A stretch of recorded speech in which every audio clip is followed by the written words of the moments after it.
পাবনা থেকে সরাসরি দেখতে পাচ্ছেন পাবনা ব্যাপক সংঘর্ষ পুলিশের সাথে সংঘর্ষ হওয়ার কারণে ছাত্ররা বিচ্ছিন্ন হয়ে গেছে।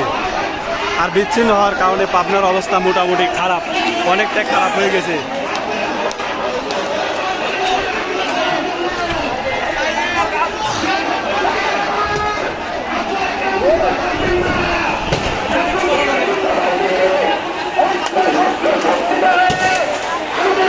গুলি চলতেছে, সরাসরি গুলি চলতেছে। মার শালারে মার, মার লোডি শালারে মার, মার মার লোডি শালারে মার।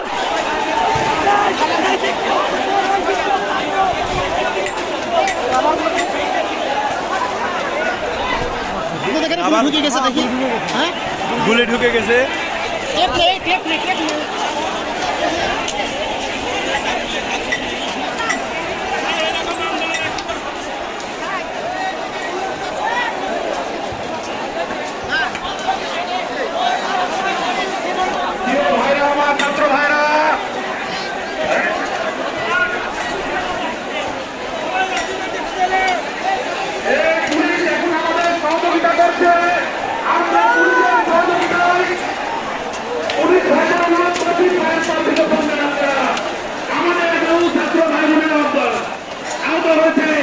আমাদের একটি ছাত্রীগুণের 2টি বাচ্চা হারিয়ে গিয়েছে।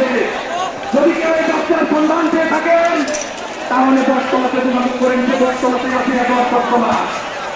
আর ছাত্রলীগের গুন্ডাবাহিনী অস্ত্র শস্ত্রে সজ্জিত হয়ে আমাদের মধ্যে